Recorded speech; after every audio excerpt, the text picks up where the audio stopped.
Beautiful. Well, it is Saturday, and the end of May. We are stuck in quarantine. My buddy here, Stephen McSwain, is stuck in his basement. I Where think it's like what, day 175 or something and a half. are you doing a countdown? I think so. Something like I lost track. I don't know.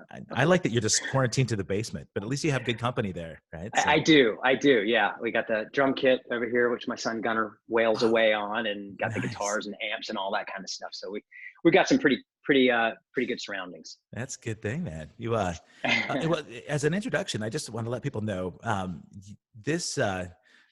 For me, Steve McSwain came into the scene as the singer for the DCs, this amazing AC/DC tribute. He is a dead ringer for Bon Scott vocally, Oh. and the band is smoking. So I had no idea about the other hats that Steve wore. Can I call you Steve? Is that right, or Steven? I've been called much worse. So Well, when I call you Steven, I feel like your mom. So. I know it's okay to call me Steve, Kevin. Okay, awesome. Thank you. We can call each other friends. This is good. Yeah. I really love the idea that you were kind of quietly entering this area as you moved into the area. So without really further ado, I would love for people to get to know my buddy Steve McSwain. Thank you for being here. Thanks for having me. Yeah. Awesome. So I just mentioned, that you were a somewhat recent transplant to the Northwest. You Yeah. want to talk about your circuitous way to get here? Oh man. The short of it, we've been here. October was 5 years, which is insane that 5 years has gone by, because it's been like a blink of an eye. And we moved. We're those people. We actually moved here from Los Angeles, and I had an opportunity to come up. A friend of mine was moving up and asked if we would ever consider coming up, and I had done some collaborative work with him. He has a company called Starling Gear, and we had done a couple guitars together with some of his sterling silver artwork, and combined with the guitar. I'm a guitar builder, right, first and foremost. And so, we were in LA, and it was kind of on the hamster wheel. And, my boys, Jude, who is 15 now, and Gunnar, who's 13, the thought of them being loose in LA was a little too much to handle, because I know how I was as a kid. So right. As a teenager, so I was like, maybe we could take a look. So my wife, Robin, came up and checked it out. She's like, it's incredible. We have a really good friend here who was a makeup artist, and she does a lot of film and TV and commercials. And so she came up, stayed with her, and she took her around. And we just I literally moved up here sight unseen. I had never been here before. Really? I had friends. Yeah. I had friends who lived here. And so when Robin came up and she goes, let's try it. I mean, worst case scenario, what happens is it doesn't work. We either move back or move somewhere else. And fortunately, the kids were young enough to where it didn't leave too big of a mark, once you start to build those high school ties and, friendships and relationships and stuff. So we packed up when they were in third and fourth grade, and I mean, I can build guitars from anywhere. So sure. We came up and I started, hit the ground running, and we sold our house in Los Angeles and rented for a couple of years here, just to make sure this is where we wanted to be, and just absolutely love it. Just fell into the whole community, and met guys like you, Kev. Right. So it's just been incredible. So that's the short of it, is how we got here, was through an invitation to kind of check it out with a buddy who was moving on. Okay. We love it. Did you find that when you came up here, you talked about the community that you sort of integrated with, was it like that back in LA, or was it a little bit more sort of?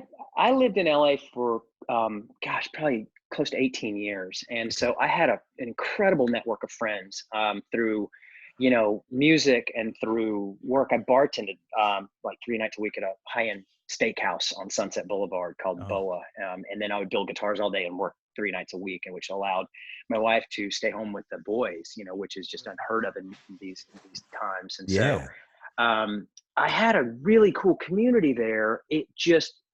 There's so much going on that it's hard.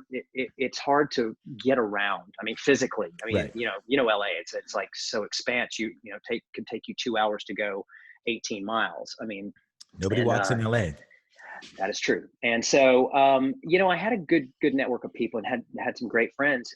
I think it just feels a little bit closer here. and especially within the music community, because as you know, it's just it's a very welcoming place. I mean, Yeah. as far as if you're playing music, everybody kind of plays together and helps each other out, and it's just awesome. And I've never really experienced that to the degree it is here, you know. And so, and I didn't jump right into the music thing, you know. It's like I didn't know anybody, and so that, and we'll, you know, kind of segue into that. How that happened was, we had lived here about a year and a half, I guess, and I saw on Facebook a friend of mine, Jeff Rouse, who plays in Duff McKagan's band Loaded, his bass Right. player, was filling in for Kelly Lemieux in Buck Cherry while Kelly was, you know, fighting cancer, Right. and so all of a sudden it said, you know, Kelly had posted something, you know, thanks, appreciate it, or whatever. And you know how you have the little location where you are, it said Otto's Sausage Kitchen. I'm like, what? Right. I'm like, Yeah. okay, so for everybody who doesn't live in this area, Otto's Sausage Kitchen is a little market and deli meat counter that's been here for 80 years, and it's Right. literally a mile and a half from my house. And I'm like, whoa, so you're here? And he said, yeah. It's like, well, you know, if there's anything you need, I mean, I can get you groceries. I know you're going through chemo and stuff, and go get you groceries, bring you whatever, you know. And so he's like, dude, let's just get coffee. So he shows up at my house, and you know, with just cue ball, he had shaved his head. He Right. was, you know, going full on chemo treatments and stuff. And so we just cracked up and just started laughing, and you know, hanging out more and more, and we just started talking about music. And I was like, yeah, I said, I really miss playing, you know. And I was doing a little bit in LA and did a couple, you know, little cover things, you know. And I did a thing called Lucky Strike Live, which Oh was at yeah. yeah, I went down there for NAMM. You know, I go down to the NAMM show, the trade show, every year, and they had a thing, and I did an old Bon Scott tune, Oh, "Kicked in the Teeth," and so I sent it to Kelly. He's like, "Dude, we should get together a band." And yeah. so we kept talking about it, and then Doug Rappaport had come down and jammed with Kelly. And Kelly texted me one day. He goes, "Get down to the studio. Let's jam some AC/DC with Doug." And we did. And it was just like, whoa. So that was my introduction to the music scene. And we just took Right off with it, on. you know? So That's yeah, great, man. That yeah, it's no, fun. I do have to raise a toast to Steve Ferlazzo and Lucky Strike Live. I'll be. I love those guys. They are just the best, you know? It's like, Mhm. I I'm talking. mean, it was such a cool theme. I'm talking to Steve next week, actually. Oh, So no kidding. Oh, that's yeah, yeah. awesome. I Yeah. did one of the lives and missed another one that I was scheduled for as well. But Yeah. I love it. I love that part of the He and community. Kim. Yep. Yeah. Go ahead. I was just going to say that part of their community that they've built is a lot like what we've got here, you know, and it's a rare, It really is. competitive thing there in LA Yes. generally. Yes. But it's so cool to see those guys. There's a synergy to the core band that plays that thing, and Oh my then God. it's Well, that was what I was just dipping my toe into when we decided to move. You know, it was kind of, it had just started, and I hadn't really done anything yet. And then Barry Pointer, you know, Barry, and so Barry was working with Lucky Strike and doing a lot of the things. We became buddies, and it's crazy because you know, he had done some stuff on Methods of Mayhem album where Tommy Lee had brought in a bunch of singers, and Tommy actually had me do some backup vocals on one of his tunes called Louder on there. And right so, on. you know, so I'm on the credits and stuff, and I was like, wait, you did this? And then all of a sudden it's like this little small network. And then I started jamming occasionally with the Lucky Strike Live thing, and it was just the coolest thing, man. Yeah. It's like, it was very, like you said, it was very akin to here. And you know, LA is, man, it's a grind. It's a total grind, and very competitive. And so, but you know, I expanded my musical circle with that, and it was like, whoa, I actually kind of feel like I belong somewhere now, you know. Right. So I'm it was glad cool. it makes sense that you would do that and do it really well because I've seen you with a diverse like style of music. You know, we played together for Merrill Yeah, Hill's which benefit, is right? And so fun, man. it was amazing. But I It's just remember so fun.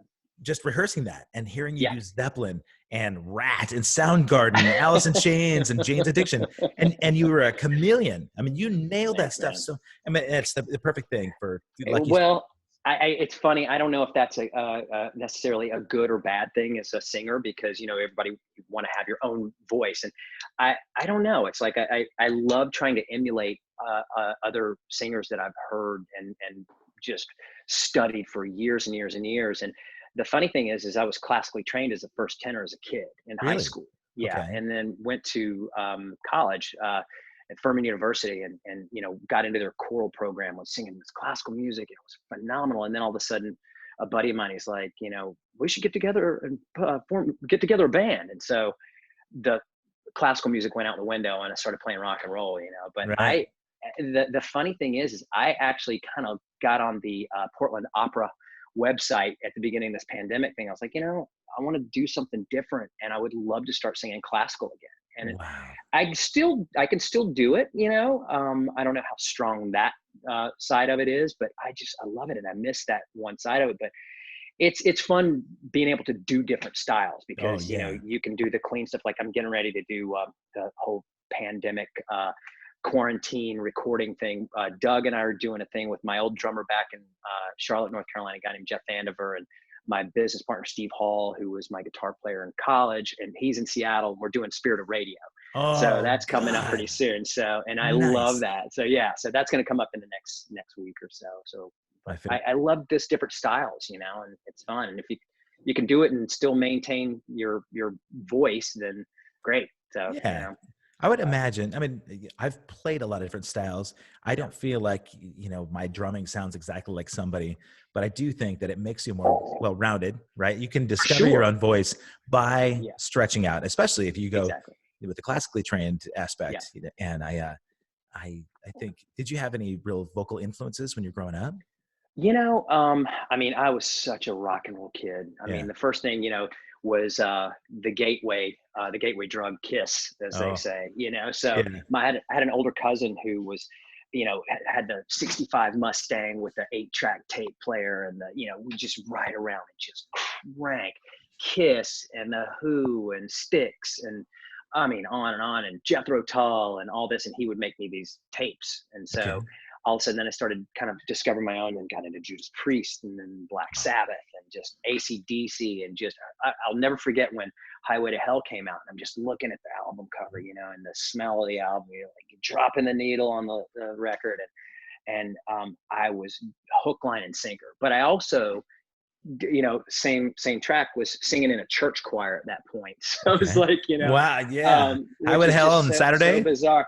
Oh man, it was a definite night and day. But I fortunately, through my love of that, I never really sang in any bands until I got to college. I mean, I've had my acoustic guitar and my buddies who would have their rock set up and guitars and amps and stuff like that. So we would jam, but never performed live except for choral or whatever the music was. And our high school had a really phenomenal um, choral program, which was just I mean, next level. Like we went to Austria and Germany and toured around, and I actually got to sing in Vienna at an opera house called the Sophiensaal, and had a Beethoven. And we did Beethoven Mass in C major, I believe it was, and I actually had a solo. Tenor solo in that, and just Wow. had been this legendary opera hall, and you're just like, oh man, and you realize that. Fortunately for me, I realized the gravity of being able to perform in a place like that at 17 years old. Right. And This so little kid from North yeah, Carolina. seriously, who knew? It's like, Yeah. so, but just opportunity and was really strikes, and I was fortunate enough to be there. But my influences when I was a kid listening, I was so blown away by oh my gosh, Roger Waters and Bon Scott, and then and then of course Brian Johnson, and just I think that's what resonated the most with me was just like this really powerful vocals and how it was just like you said, a cathartic thing, and Right. it's just like yeah, that's Yeah. all. It's I mean, you feel like a workout out, and I'm sure you're the same way with playing a gig. You just feel it almost feels like you just had an incredible workout, and you're just like so elated and oh, just full of energy. yeah, So absolutely. Yeah. In this time we're all pent up a little bit, that creative energy is kind of brewing and stirring, and I oh think man, I love talking to people that have found ways to creatively express that musical side of things, even if yeah, we can't perform live. Right. And yeah, so, the idea of you doing this quarantine group, doing the Spirit of Radio, so I yeah. think it'll be fun. It's my favorite Rush tune. I can't wait to Ah, see that. And I know, it'll be fun. I think the sort of curse and the blessing about being at home. You're already at home all the time anyway, building guitars, right? So Yeah. Yeah. did you start building in North Carolina, or were you in LA when you started building customs? No, I was in North Carolina. Like as I grew up, my mother was very, and still to this day is very artistic, and my father's very musical. So we had a nurtured in that sense of a musical. And I mean, even to this day, we get together, when I go back East and for a birthday or something, and we'll sing like a 4-part harmony, happy birthday Wow. to whoever's birthday. It's just ridiculous. And it's really funny. We kind of crack ourselves up doing it. But so it was really nurtured. My parents got me like X-Acto knives and wood burning kits and things like that. And I would do little carvings and things when I was a kid, and made models and model train Yeah. nerd and stuff like that. So, but I never really had the patience to finish a project all the way through, like a big project. Like I'd make little things, soapbox derby I was going to cards and ask you, were things you like a that. scout? Yeah, Oh totally. yeah. I think I was a tenderfoot for like 8 years or something like that, which is what they basically give to you, and never advanced on because I just didn't have the discipline to do But it. I would So, bet your soapbox derby cars were always the winners, though. I can see that side we of you. did pretty good. We did pretty good. So, but yeah, a lot of little projects like that. But then I went to college, and hadn't really done much with it. And then I missed that side of it, like the creative part of it. I was playing music. We had the only band at college for like 4 years, and it was just great. So that musical itch was being scratched, but the actual building something side of it, and it's a whole different feel from Yeah. a creative standpoint, was not being satisfied. So when I got out of college, I was selling medical supplies and worked for a company, and they gave me my hometown as my territory in Gastonia, North Carolina. So I moved back in with my parents until I found a place to live. And then I pulled out these old Dremel tools and carving tools. And I said, okay, I want to try carving again. No friends around. It's like everybody had gone off and was doing their thing. So I was like, all right. So I bought a guitar body from Warmoth Guitars that's out of Puyallup, Washington. Right. And I bought like a super strat style body and started carving faces into it, and took it to my local music store, which was Reliable Music in Charlotte, North Carolina, which unfortunately is no longer there. And they were like, dude, you should have been around in the 80s, man. You would have killed them. Like, great, day late, dollar short. Right. So they're Yeah. like, you should seriously try to get this into the hands of some players. So I had this body that was, had the faces and vines and things carved into it. And my very first attempt at doing anything. And so during college, backtrack a little bit, I remember my now business partner and one of my best friends in college, Steve Hall, was at the NAMM show in '89 and overheard Steve Vai giving one of his buddies his phone number. And so Steve remembered it and wrote it down. And No. we got back in college, like, oh, I got Steve Vai's number, And so he called Steve, and Steve's like, hello. And he's like, yeah, hey, Steve. And he's, ended up sending him an autographed copy of Flexible Leftovers on vinyl. Wow. And so Steve did that for Steve Vai did that for Steve Hall. for Steve Hall, exactly. And so the funny thing was, I called my buddy Steve Hall. I was like, hey, man, you still have Steve Vai's number? This is a couple of years later. He goes, yeah. So, and this is before cell phones. Right. Tells you how long ago it was. Right. And so I called Steve up, and he's like, hello. And I'm like, Steve? And he goes, who's calling? I was like, this is Stephen McSwain. And he goes, how'd you get this number? And I was like, oh, you gave it to me. So anyway, I had this, just got to just gloss right over that. It's like, so why does my number keep getting passed around? Seriously. So I ended up telling him I built this guitar body, and I said, I'd love to send it to you. And he said, okay. So, I boxed it up, sent it out to his P.O. box in Sylmar, California, LA area. And a couple weeks later, I get this call, and it's like, Steve. And I'm like, and I said, who's calling? No, I'm just kidding. Yeah. He goes, Steve, hi, it's Steve Vai. And I'm just like, oh, what? Steve Vai's calling me? And so he said, yeah. He goes, I got the guitar body. This is really cool. He goes, thanks so much for doing this. And I was like, absolutely. So we talked for, several minutes and everything. And then that was it. And so I used that. I jumped right on that. And so instead of buying guitar bodies after that, I started going and getting planks of wood and jigsawing it out and kind of shaping it with the Dremel tools. And wow. I would literally weasel my way backstage at every show that came through Charlotte.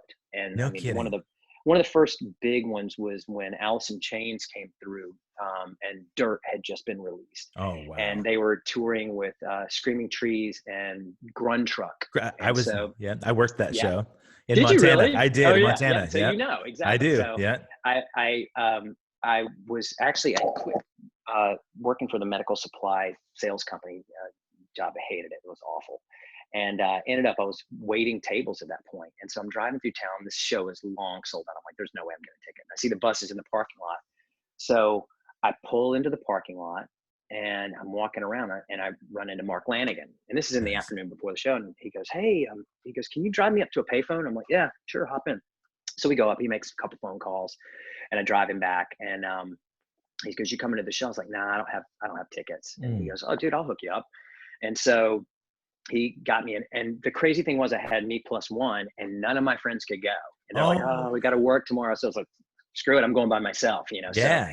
I grabbed a couple of the guitars I was working on and took them down and ended up meeting, Mark ended up introducing me to guys in Alice in Chains. So I'm on the bus talking to Lane and I think Sean was on there and Mike Starr.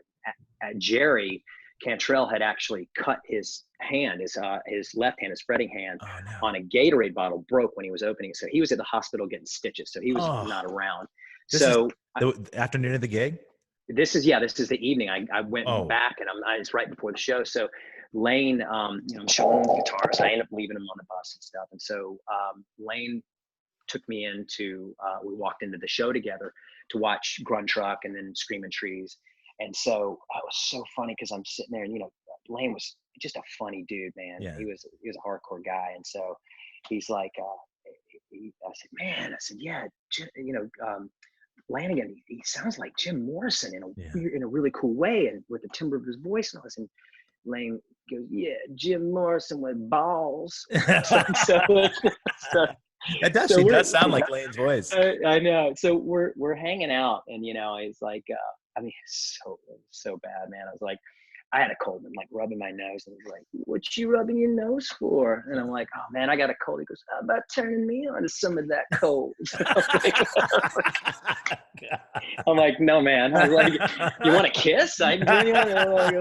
So, but I was just like, oh my God, just nuts. So, but that was kind of the whole way it sort of evolved. And, then I meet Jerry after the show and he's like, well, who have you built guitars for? I was like, Steve Vai. And he's like, what? So Yeah. Mike Starr bought the one guitar that I had and then Jerry commissioned one. Right off the I bat, like just there at the show. right off the bat there at the show. I mean, I sold the one guitar. It was like a neck and an unfinished body with no pickups to Mike Starr Oh for my. like $200. And then Wow. Jerry wrote me a check for $500 and I blew it up and had it photocopied. I saw the copy of it, which is funny. And so, Hold on. I got a question for you. yeah. Do you still have pictures of the guitar that you got Vi? Oh, I do. Absolutely. Oh, I actually have pictures of him with the guitar in a Japanese guitar magazine called Young Guitar. wow. And let me grab my portfolio Okay. here. I'll show Yeah. you something.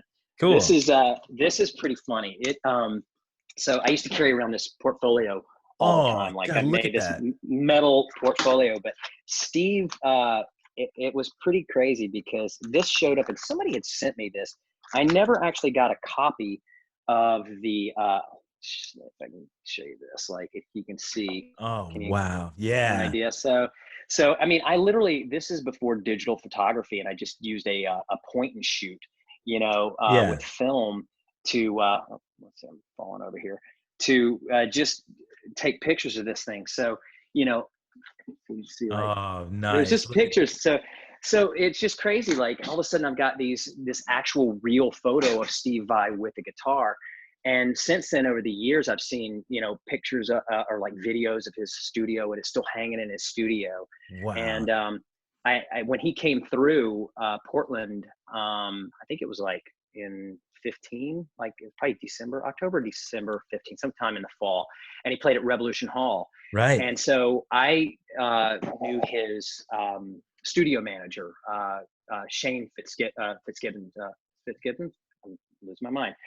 Who was a drummer for LA Guns. Okay. And so Shane got me hooked One of up them. with tickets. Yeah, I know. Shane got me hooked up with tickets. And so Went down and we're waiting after show, Steve, and all of a sudden the stage is completely cleared. And I see Steve walking by the backstage door with a roller suitcase. I'm like, he's out of here. We're not Right. going to get to see him. And he backs up. He goes, "Who are you guys waiting for?" Well, I'm like, nobody's there's like 15 people. Nobody's speaking up. I'm like, you. He Yeah. goes, "Oh, did I personally invite you guys?" And I'm like, "Well, Shane did." I'm like, "Anyway, you have my very first guitar." And he goes, "I do." And I showed him the picture of it. And he goes, "Oh, I look at this guitar every day." He's like, "You want it back?" And I'm like, "No." I'm like, "I actually like the fact that you have it." So it's like, "Oh, good." So You I gave want him it my back. card. I know. I was like, "No." Yes. And so I gave him my card. And I said, "If you're ever interested in doing anything, let me know." And he's like, "I've been looking for you." He's like, "I've been wanting to do like a steampunk kind of thing." Oh, And he goes, "You're the guy. I've been looking for you." And I'm like, "Well, call me." And obviously I haven't heard from him. So, but anyway, it was just interesting. It was a really funny little exchange. My buddy who I was with just started cracking up when he's like, "You want it back?" And yeah. I'm like, If you had asked for it back, then you had the connection to say, "Yeah, I'll just come over to. I'll pick out that plus whatever I want from your studio." exactly. But he was super nice. And so, that was actually it's so funny how this all interweaves together, because at that show, he brought out a kid who was, cutting heads with him and going note for note. And then he brought out Doug Rappaport on stage. And Yeah, I'm like, it was who is this? What's that? Michael Hermes is one that came out Yeah, first. Yeah. yeah. Sorry. And then so then he brought Doug out. So then I couldn't remember the guy's name, Michael's name. So Doug came out, and Doug knows his side guitar player, and I'm Okay. spacing on his name, but so he's like, "Yeah, my friend Doug just moved up from Santa Monica, California. He's been here for a few months." It's almost the same thing as me. I've been Wow. there for maybe a year. And so I'm like, who is this dude? So I looked him up, emailed him. And so turns out we had mutual friends and everything. Kind of, he sent me some music. I sent him some music, and we just became, buddies. And turns out he knew Kelly Oh, Lemieux. yeah. So that's how that whole thing came about. Kelly and I were wanting to do some AC/DC stuff. So he texted me and went down to the studio, and he's like, "Get down here, Doug's down here." So that was actually the first time I had met Doug. Okay. And we just, it was like, the proverbial lightning strike of, this is badass, Yeah. this Yeah. whole thing. So, but I'm kind of all over the place. But I anyway, love it. that was sort of the whole like evolution of the guitar thing. It's like, it started with just a body that went to Steve Vai, and I parlayed that into, getting other guitar players to listen to me, because I made a guitar for Steve Vai. And then, then you just start adding Alice in Chains, and then Yeah. Korn and Vernon Reed and all these different guys. And it just kind of started snowballing, it's like a war of attrition. Either I was going to end up falling over, from exhaustion of trying to get the word out, or I was going to, actually turn it into something. And seems to have worked okay, Yeah. so Oh, I think I man. won. It's amazing to me how many you've got, right? And when I first saw the custom work that you had done, I'd heard your name around and had seen you do the DC's thing, and of course was Yeah. blown away by your voice. But Oh, I thanks. remember the first time I talked to you, I remember thinking, this is a guy that I've known for a long time. I felt the same way, man. It's Yeah. crazy, It's, and I find that a lot. Is like, when you really just click with somebody from an energy level, there's something that's unspoken. It's like, and you just know, Yeah. it's like, this guy's, and I felt that way about you too. It's like, you're like, this guy's, he's got good energy. He's like, Yeah. really. And so it happens to me a lot in life. And I feel like I'm really punched into that. And it's cool, because you can sort of, you can make some really good friends fast, Oh, so. man, that's exactly what this is all about. When I Yeah. started doing the conversations online, I realized really having to slow down with the pandemic, I was able Yeah. to focus on the conversations I wanted to have with people that I never had Yeah. time to do. And Right. when it's so great to catch back up with somebody that you haven't seen for a long time, Yeah. you want to talk to them forever. And Yeah. it was a selfish thing for me, because I was That's missing my awesome. bandmates, but Yeah. when you said that this happens to you a lot, I find the Yeah. same thing. And I think part of that is that you project that when you walk into a room, you're welcoming, you invite people, you smile and shake people's hand. You're very humble. That's one thing that I really, really noticed Oh, about you.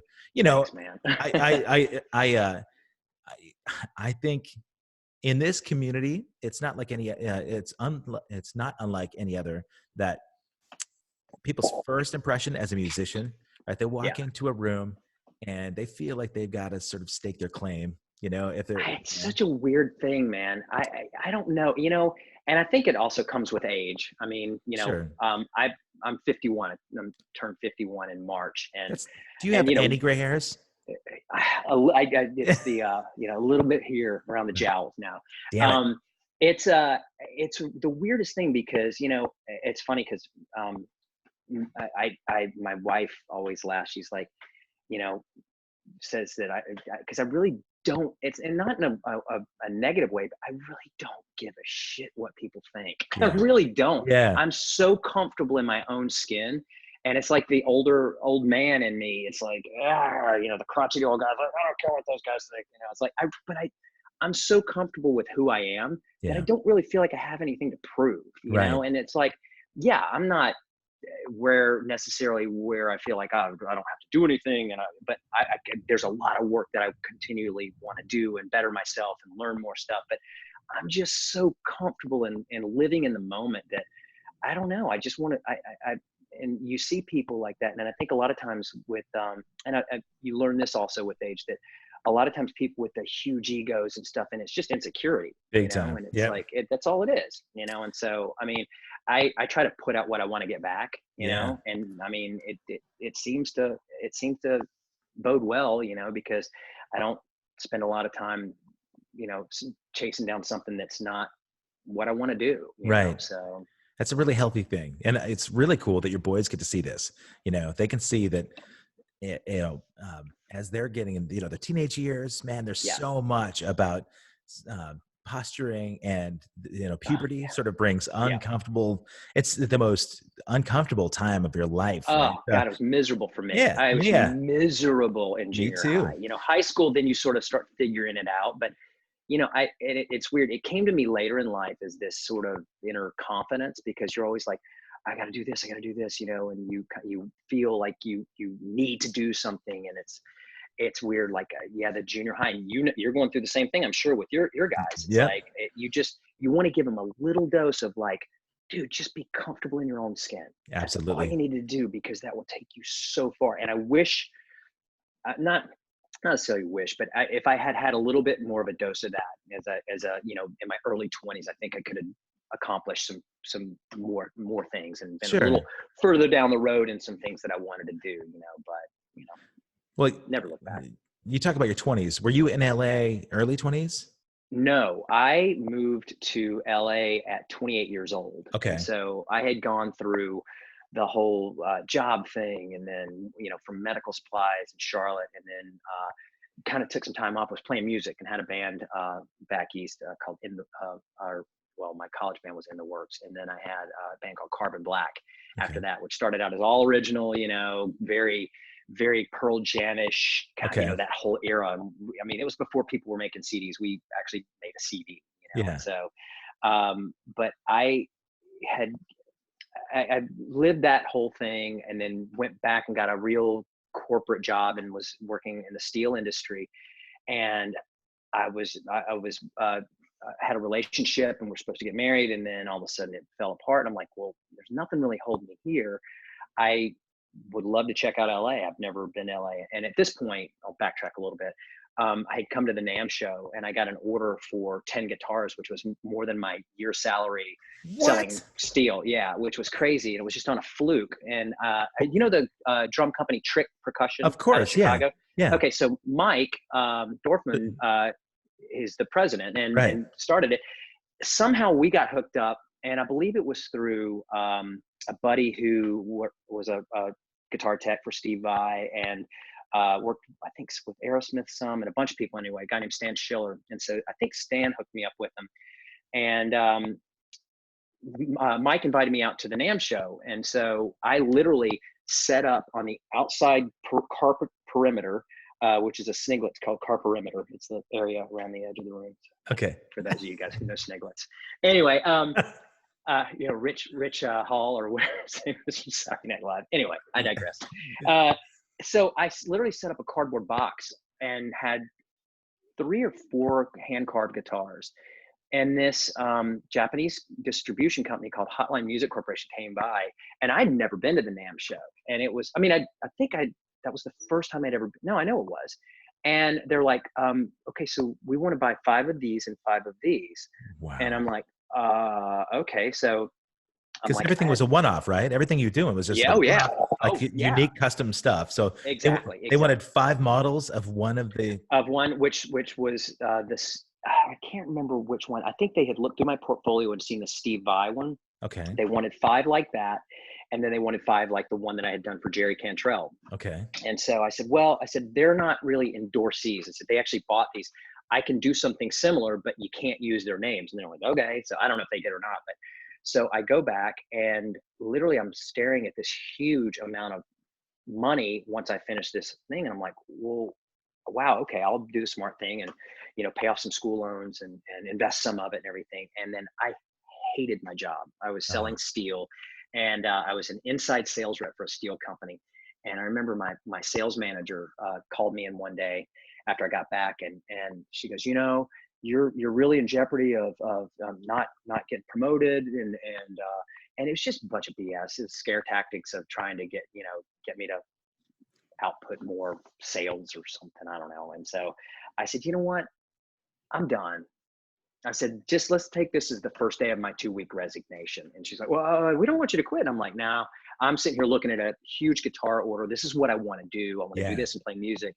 And I will never forget. I walked out the door. I think it was April 29th of 1995 or something like that. And I walked out the door, and it was just like, and it was not a bad thing. It was like, it was a definite fork in the road. And I'm like, Yeah. I'm going this way. And I You, did. I'm you like, just stepped out the wow. diving board. Yeah, I did. And so a really good friend of mine in Charlotte, a guy named Shelly Sutton, had this acoustic gig that he would go around all these cool little bars and clubs and make a killing. And and we had been doing some stuff on the side. And he's like, dude, he goes, if you want to do this, we can make some money doing this, and you can, kind of support yourself until you get this payday coming in, and we'll continue doing, which is exactly what I did. Okay. So played acoustic gigs in this duo, and had my other band, and then literally just, I mean, started working on these guitars. And finally, once they were done, got them shipped, and there was a wire transfer for a huge sum. And I'm like, oh my God. And so this was happening, and I'd already quit my job. So once the relationship thing fell apart, I'm like, I'm moving to LA. And I Yeah. picked up and moved to LA in 98. And so I never looked back.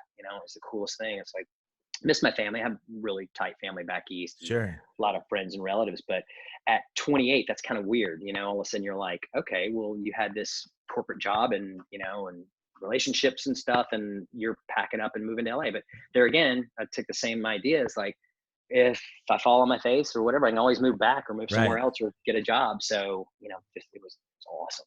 It was Living awesome. in the moment, even then. It's pretty Yeah. impressive. Yeah, At for sure. 28, that was at that Yeah. point, you've either started to figure it out or it's just never going to happen. Or you just It's so, a, or you're so dumb that you just take the chance and yeah, don't think about the consequences. you know, there's just something about risk, right? I mean, you have Yeah. obviously, you're somebody that doesn't mind taking a risk and kind of, hanging it out there. It's a blessing and a curse. You know, well, think about what would happen if you just hadn't or wouldn't. A lot of people are Well, afraid. well, okay. And that, Kevin, that's what I said to myself. I said, if I do not take this chance now, I live my life saying, what if, I will never forgive myself. Yeah. I Yeah. will never forgive myself. And The, that was, it's a huge thing. And it's like, if you don't push yourself out of your comfort zone, you don't grow, yep. and you don't have these opportunities. And I'm really fortunate that it was either dumb enough or not realizing savvy enough to do it, so Right. You're tenacious. That's one yeah, thing. I yeah. hadn't seen the tenacity part of you, but I love the idea that you'll walk back to a show, back behind the stage, Oh and God. like force yourself into this presence, right, of Steve Vai or any other Yeah, artist. I had a really similar situation kind of growing up too, but it was only because I was so blown away by certain musicians. So sure. my dad took me to see Chick Corea play, and I saw Oh Chick God. Corea, John Patitucci, and Dave Weckl. All I Oh had my been doing God. was rocking to Scorpions tunes, right? I mean, I was such Yeah, an obsessed fan. I wanted to be yeah, Prince, and I yep, wanted to, and I wanted to be in Motley Crue. And then I saw Chick yep. Corea, and Dave Weckl blew my mind. And I just ran backstage after they finished playing at this theater. and my dad had to talk his way back in to come get me. But I remember that feeling of like fear went completely out the door. I was Yeah. just, I am going to make my connection with that person.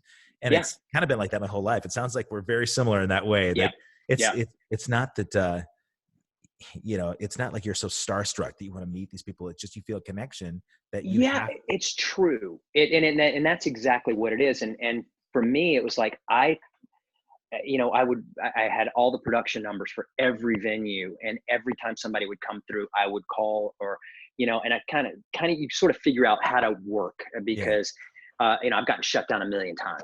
Like, all of a sudden you're driving into the outside of the parking lot of whatever shed at the amphitheater, and the guy's like, and then you just drive by him, and then Right. the next guy's a little higher up the food chain, and then you got to kind of get a little more savvy with it. And then once you hit the, but I would always have some kind of in with either a tech or whatever, and say like, yeah, come down, so I would get back, and then you've been on the road. There's not a lot to do. A lot of times you're looking to fill the hours of the day. Right. So they're like, yeah, I'll take a look at some cool guitars. And so Right. all of a sudden they come out, and one of the times was Aerosmith came through, and I remember they take me backstage, and the whole band's back there, and Steven Tyler runs over. He's like, dude, check this out. And then, Joe Perry comes over, and they're all like standing around and checking it. And it's just the craziest thing. Like, okay, I can do this, Yeah. and, Oh yeah. but It go ahead, sorry. piggybacks. I was just thinking Yeah, about it does. when, you mentioned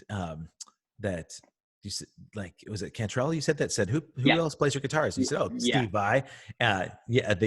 Once somebody like that has gotten a hold of your guitar, then it's just, it's almost a domino effect, right? That anybody else that you really need to talk to about a custom guitar is willing to listen, because you've already paid. Yeah. Well, it's the instant legitimacy, and it's like, I literally gave that guitar to Steve Vai. I mean, it was just a guitar body, but it was crazy, because I knew that if he had that, and somehow I had some sort of connection there, that I could parlay that into something else, You bet. Yeah. So, but man, I so many times, the one time it was just such a colossal waste of time was the Stones were playing in Atlanta. So I drove 4 hours from Charlotte to Atlanta by myself, got myself in backstage, and was literally backstage. I'm like, just waiting. Here come the limos rolling in. And I was like, this is it, man. Do you have guitars with you? Oh yeah. Absolutely. So how, okay. And I hope you don't mind me asking this, but no, how do you, it's one thing to talk your way backstage, right? You might know somebody, you say, I'm here with X, Y, and Z, and I'm supposed to be here. Act like you're supposed to be there. Act like you've been there before. Yeah. But how do you get back there with these guitars? You've got like a kit, several, or? I think I had like a gig bag, and I usually do and I still do this to this day. It's like a gig bag for an acoustic guitar or a 2 electric guitar, and I'll stack them in. Okay. And carry them in. I'm like, I have an appointment with Pierre, Keith's tech or whatever. The tech. So Okay. And I think I had, when they came through Charlotte, somehow through a limo driver had gotten like a little promo kit to Pierre, and Pierre called me. He goes, okay, I'm going to try to bring you back at the show. So I'm at the show. Nothing ever happened. I was so bummed. So I had that guitar, same guitars and stuff. So I wanted to take, and I drove down to Atlanta. I was like, saw Pierre. And so you kind of learn the catchphrases and stuff. And like you said, act like you've been there, act like you're kind of pissed off and you don't want to be there. Right. So it's I have to be here to show the guitars. I have to be here. I got a place to be, man. Right. So, but then their head of security came through, and he goes, like literally swept the place. And he's like, do you have a pass? British accent. I'm like, me, a dumb redneck kid, is like, a pass? A pass. Do you have a badge? And I was like, I don't. And he goes, out. It's like cast out into the, and I find myself on the outside of the arena. I'm like, oh, what just happened? Right. And it's just done. So I was Ejected. like, it was worth a try, because you never know. You never know. You never know. But most other times it's like, it was great, and I would get guitar sales out of it.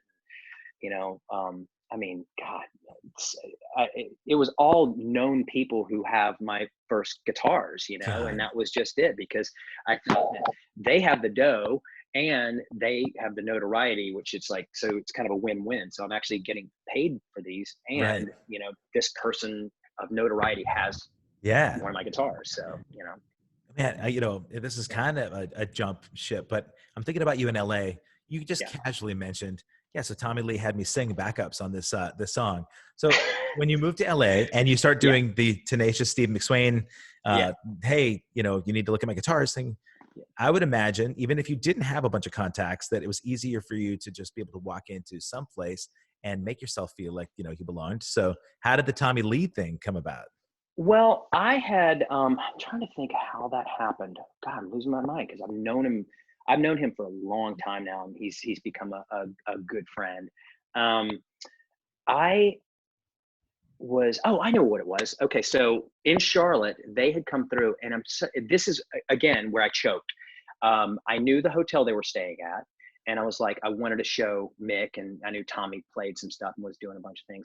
And I'm standing there, and Tommy Lee walks out to get on the bus, and I was going to go, "Hey, Tommy," and knowing him now, he would have been like, "Hey, dude, what's up?" And Yeah. come over and give me a high five or whatever. But I didn't say anything, and he got on the bus, and that my chance was gone. And I was like, Oh, "Ah, yeah. blew it." Right. So shortly thereafter, I moved to LA, and I was doing a lot of subcontract work for like Schecter Guitars and ESP, and Okay. doing all the crazy carved stuff for like the NAMM show and special pieces and stuff like that. So I Can I had, ask you about that? yeah, So, yeah, so yeah, Schecter would say, "Hey, we want your stuff on display." So the yeah, people that don't know here, the NAMM show, it's the National Association of Music Merchandisers or yeah, merchants, merchants, yeah, and it's this huge convention that I think they said like 100,000 people come every year yeah, or maybe more, yeah. and they've got these halls where manufacturers have their unique drums and guitars and basses and amps, and then they Oh have a man, lot of artists that come in and they'll showcase a lot of these pieces. They'll have sort of like real intimate sort of gatherings where Tommy Lee might come in and play a drum piece for a bit and then sign. And so the best manufacturers in the world show off their wares. So you'd yeah, mentioned you're in LA, you're at the NAMM yeah, thing. yeah. Sorry. And so, well, I was doing, a bunch of the guitars for these guys and stuff. And so, like I did 20, was it 25? I think I did something like 25 of the Mr. Scary Skull and Bones guitars What? for ESP. It was a recreation thing for George Lynch. And so George and I became buddies through that. And so you would meet these people like this through this. So Tommy was doing one of a reality show or something. So I had a space. It was literally one of those industrial shipping containers, like Okay. that you see them crane them up on Yeah. a ship. Well, they had one of these on the outside of their warehouse. Schecter did in North Hollywood, Okay. or Burbank, I can't remember. And it was in the fire lane in between these huge warehouses. So I had a key to the fire gate. I would go back there. I decked this thing out. There was a hole in the concrete wall. I ran extension cords through there. I had lights. It was 110 degrees inside. It was Oh like my God. a metal oven in the summer and freezing in the winter. I had to tar the roof so it wouldn't drip all over my stuff. But so Tommy was at Schecter and they were doing some stuff for him. And I think they did like a 5-string cello blaster, they called it, which was like a baritone 5-string. And Okay. he was doing his Methods of Mayhem Right. stuff.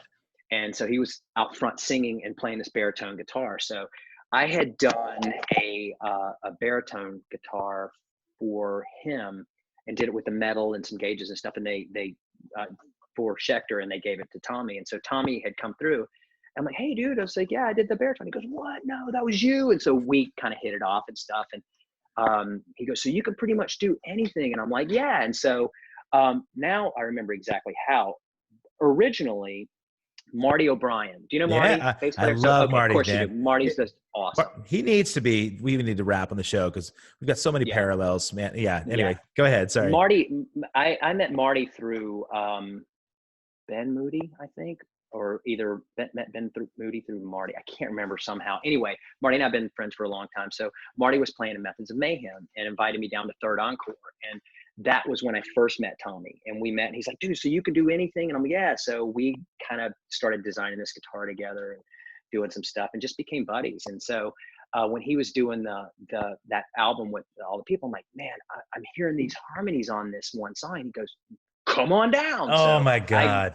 I grabbed a bottle of tequila and drove out to his place in Calabasas, and literally we made some margaritas and went down into the studio, and just me and him and his and the producer, and just cranked out some, and it was Wow. so much fun, man. He had me up a couple of times. One time he had me up when he was doing another, I think it was part of that same session where he was having it filmed and documented, and had my guitars on there and talked about it and everything. It was Right. really cool. So he's been super, super sweet and really supportive, and helped me out a lot, you know?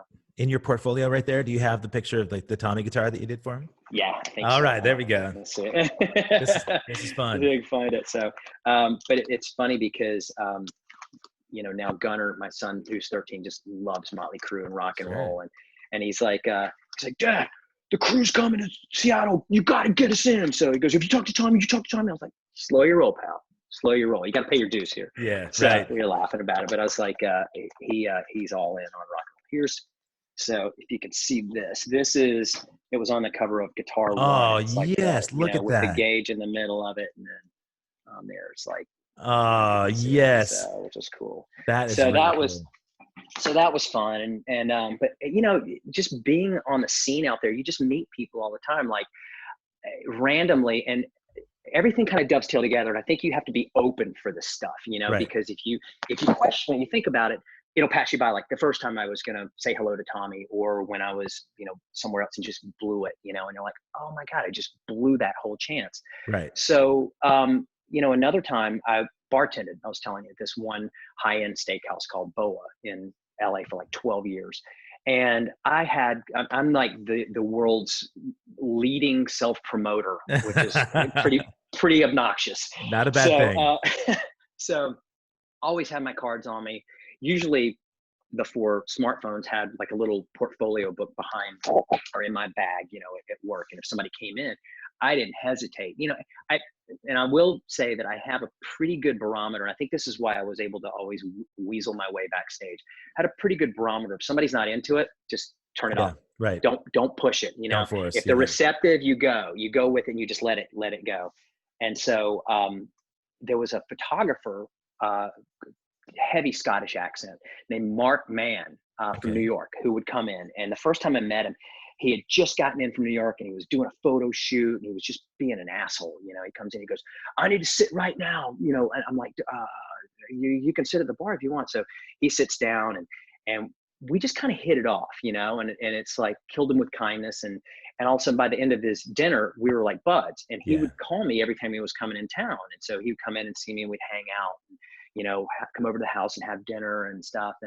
And he, one time after, you know, knowing him for a year or two, he's like, hey, he goes, I'm going to be shooting Slash up at his house tomorrow. He goes, you want to come up? And I'm like, I don't know, man. I'm like, I've met him before. I'd love to, but you know, he's a big Gibson endorser and I just don't want to just show up. It just, he goes, I tell you what, I'll feel it out. If it feels cool, I'll call you. And so I'm like, okay, cool. And so he calls me up. He goes, hey, Slash said it's cool if you come up. And so I'm like, sweet. So I threw everything in the car, and Gunnar was a newborn at this point. So, and you know, Jude's a year old, whatever, year and a half old. They're 17 months apart. And so, two babies at home. I take off, it's like a Saturday afternoon. I drive up to his house, get to the gate, and Mark comes down and he goes, hey, he goes, yeah, Slash said he already had a deal with Gibson. I'm like, oh, I don't know, man. He goes, no, come on in. So the shoot was over, and I had like this Frankenstein guitar that I had done. And I know Slash is a big horror film fan and stuff. So I busted it out and he goes, whoa, this is really cool. He goes, so you can do pretty much anything. I'm like, yeah. So so I gave him a card and everything. And I'm like, all right, I didn't overstay my welcome. I split, went back home. And when I'm going home, my phone rings and it's an unknown number. And you know, you never answer unknown numbers. And I get home and there's a voicemail on my cell phone. He goes, hey, Steve, it's Slash. He goes, yeah, you're just at my house. He goes, I got an idea. So this is when he was married to Perla, his now ex-wife. And so he said, could you do like a Wicked Witch of the West guitar? And I said, yeah, I pretty much can do anything. So he goes, okay. So I started sketching this whole thing out. I'll show you a picture of this one. This is one of the craziest things I've ever done. So it was literally a Wicked Witch of the West guitar that fit into this wall hanging, which was a castle made of like concrete, and the lights lit up, and it had little carved monkeys on the top and little ruby slippers. And it looks like she's popping out of a cloud of smoke. I got to find this for you. But, oh my God. And so I worked on this for months and months and months, and it turned out really cool. Here's the whole thing. This is literally a full-size guitar that fits in the middle of this, if you can see this. Go ahead and scoot it a little closer, can you? Yeah.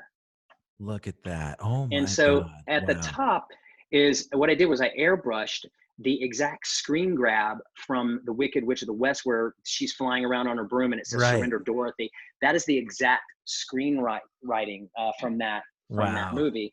And so here, the monkeys you can see, and Oh, they wow. have little eyes that I carved and put in from the back, so it looks like the eyes are following you as you're walking around the Oh my room. God. And the little ruby slippers are carved and painted with metal flake paint and stuff. And so, I mean, just crazy, Wow. like the face and the teeth and everything. So you could pull this guitar out of the wall mount. And so we just kind of formed a friendship from that. You know, he would come by the house and check it out on his way home. And this is when Velvet Revolver was Okay. starting out. And so he would come by after the studio and hang out for a little bit. And then another one after that was finished, he did, I'm doing a line of Fear and Loathing in Las Vegas guitars, where I licensed Wow. 6 prints from Ralph Steadman, who did all of Hunter S. Thompson's illustrations. And so Slash texted me, he's like, dude, that's one of my favorite books. He goes, can I get one of those? And I'm like, done. You can get Yeah. the first one. So I ended up hooking him up with Ralph Steadman, and Slash, you know, this is after we've known each other for a couple of years and stuff. And he's like, do you think Ralph would do my book covers when he did his autobiography? And I'm like, I don't know. So I called Ralph's rep and I said, hey, listen, you know, this would bode really well for me if you could get Yeah. Ralph to do his book. So Joe Petro is his manager, and he's in Kentucky, and he calls me back. He goes, yeah, he said, he doesn't know who Slash is. And I'm like, Oh. how can you not know who Slash is? It's like, you know, so Oh my God. so he says, I'm like, oh, okay. So I call Slash. I'm like, yeah, I don't think he's going to do it, man. And he goes, oh, no, no problem, man, no problem. So then, you know, a couple years or a year goes by, and he does his first album, solo album in years, and it's the one Right. we had the different singers on it. Miles And Kennedy there. yeah, Miles Kennedy. And Yeah. so he ended up uh, asking me if I would ask Ralph if he would do an album cover. And so I'm like, I called Joe. I'm like, dude, you got to make this happen for me. And so it ended up, Slash calls me later. He goes, dude, he did it for me. And he goes, come to the studio. Went to Mates. They were rehearsing at. Right. And so Slash, he gave me a copy of the CD and everything, and the picture of Ralph that Ralph had done of, it was like a caricature of Slash. It's awesome. So they Yeah. actually became good buddies, and Slash scored a documentary on Ralph that Ralph was doing. And so it was like, I said Slash a text, and I was like, I feel like I'm sort of slightly responsible with this unholy union, you know, Right. between, right? And he goes, you are responsible. I was like, The so it's kind of cool, matchmaker. but well, it's funny to be able to, you know, connect the dots, you Yeah. know, and Oh. say, do something for somebody. And it's like, and just, it works. And so what was interesting that I don't know very many people know, I haven't really talked too much about it, but when they kicked Scott Weiland out of Velvet Revolver, I immediately hit Slash up. I'm like, dude, what's going on with that? I want to throw my hat in the ring. I'm nobody. I'm bartending at this, you know, steakhouse and building guitars and playing music on the side. He goes, oh, I didn't know you were a singer. I'm like, yeah, I've been singing for years, classically trained, blah, blah, blah. And he goes, well, send me some stuff. So I tracked some stuff, sent it to him, and he's like, I had no idea you could sing like this. And so Wow. he ended up sending me like 4 Velvet Revolver tunes, and I ended up putting vocals on like 3 of them. Really? And yeah, and so I still have those, and Dude, it yeah. ended up Oh my- well. And it was funny because he goes, I'm not sure what this is. When Corey Taylor was in the running to do it, and it was Okay. they were kind of he goes, well, we've been working with somebody. I can't say who. He goes, I'm not sure if it's going to happen or not. But and then Slash just pulled the plug on that. I lost you for a second. There, you disappeared for a sec. No audio.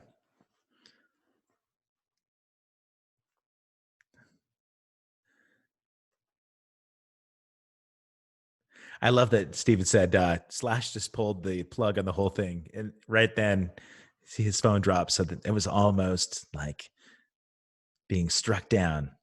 All right, here he comes, getting some audio again.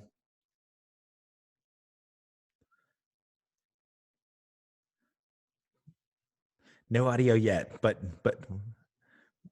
while Steve's talking, the it may be the pairing your Bluetooth with your headphones. While he's talking, can you hear me? Can't hear me? Nope. Well, while he's talking, I'm going to go ahead and just give another quick shout out to 5 Star Guitars. 5 Stars are our sponsor that we just got here. So want to thank Joff Metz, 5-Star Guitars. And Steve, if you want to hang up and you want to just try call right back.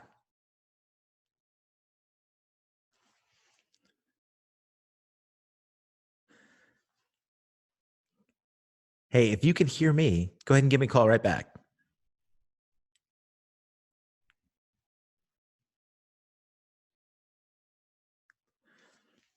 This is good. This is it will let me see if I can. Let's see. Go ahead and go ahead and hang up on your side. Just come right back to the call. Yeah. There he goes. All right. Cool. So while he dials back in, let me just say, you can see that we've got some Audix prominently featured here. Joff Metz and 5-Star Guitars is actually sponsoring All Access Live right now. So it's cool to be able to represent a company that I completely believe in.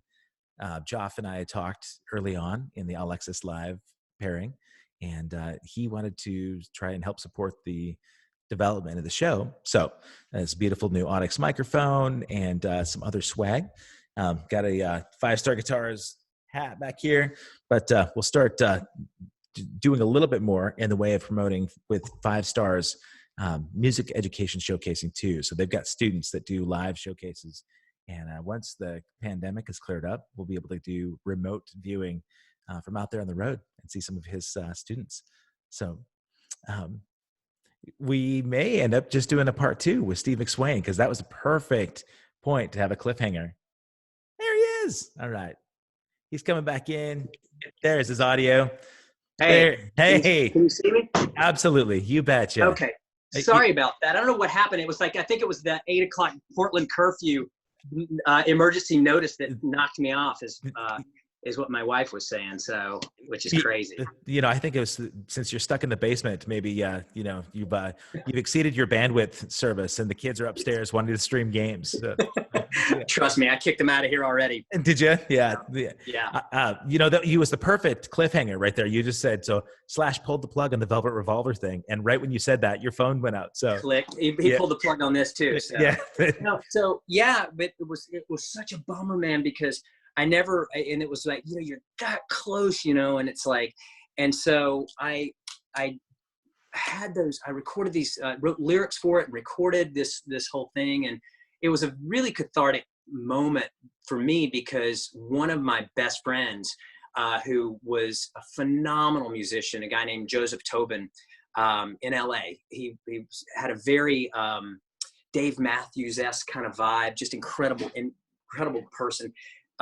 Worked on that with me and helped me kind of hone the songs and record them. And my buddy Dalton Grant, and the 3 of us were like the 3 amigos, and worked on this stuff. And Joseph died at 34 years old from the same thing that John Ritter died from, which was called aortic dissection. And he was just taking a nap one day before work and was gone. And it was just, I've never experienced anything like that, knock wood, you know, and it was heavy. And so that whole thing with the whole Velvet Revolver stuff, and that just was a huge, it was a huge moment in my life, from incredible highs to incredible low, you know, such a meaningful moment. So every time I think about that, I think about recording those tunes and stuff, and with Joseph and Dalton, and, you know, Dalton and I are still great friends, and he's in LA and incredible musician, songwriter, and a yogi. He actually got certified as a yoga instructor. He and his wife, Erin, teach in LA, and just great people. And so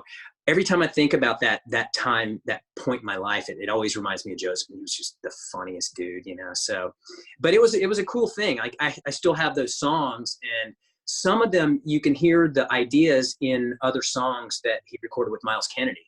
Right. And so, it just nothing ever materialized from it, but it was an at bat, you know? And so yeah.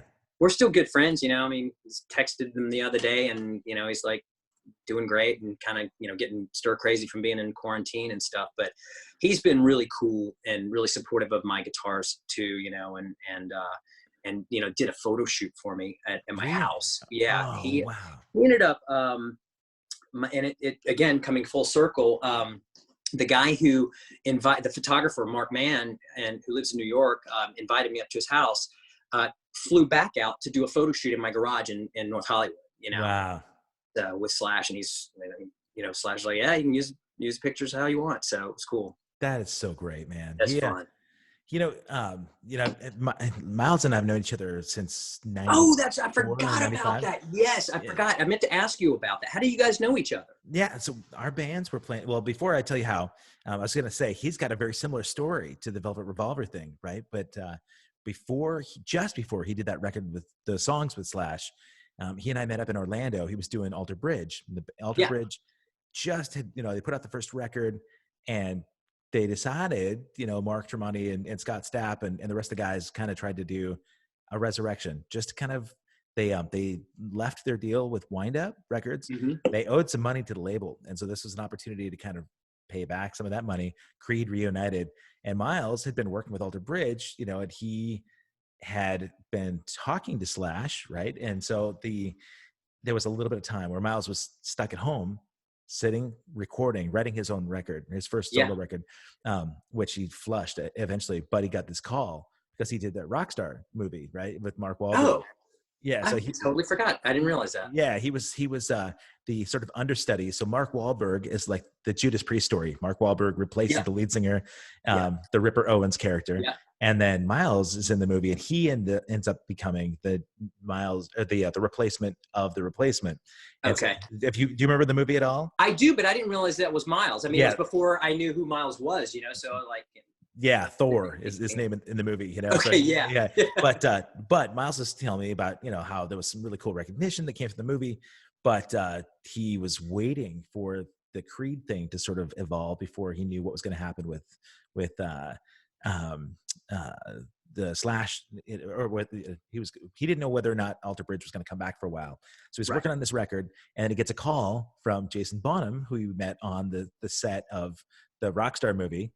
And he said, "Hey man, I was just thinking, if you got some time off, it'd be really cool to do some jamming with some buddies. Just do some old Zepp stuff. I heard you sing Zeppelin on YouTube. It'd be really cool to get together and just jam with some pals.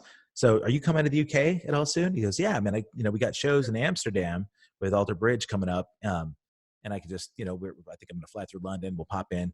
So he said he goes to this little flat in London, and Jimmy Page answers the door.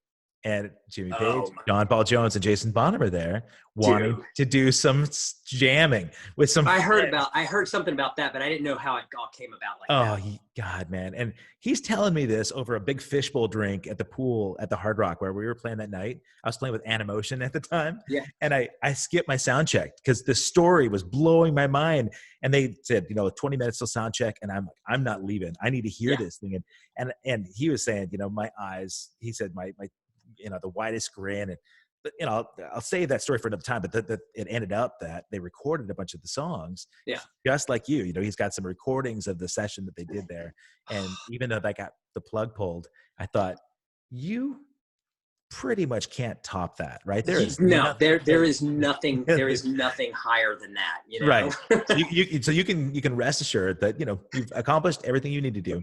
But so Miles and I played together. Our bands played together in the 90s. I was in a band called Analama here, and he was in the Mayfield 4, and we played a few shows together. When I finally got to see them, I lost my mind. Greatest singer I think on the planet, and in rock and roll, and as a guitarist, they were a 4-piece band at that point. Yeah, and the drummer Zia Udine is a dear friend of mine. All the guys in the band became great friends. That's cool. It's still to this day my favorite band on the planet.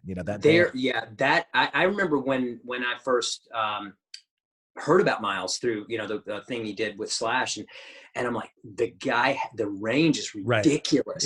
Ridiculous, and so and then I went back and listened to some of the Mayfield 4. I'm like, this guy, man, he I'm glad he stuck with it, because I think I read something, and you can probably confirm or deny this, but where he was thinking about stopping, he was teaching music in Spokane or something, right? Or guitar just shop.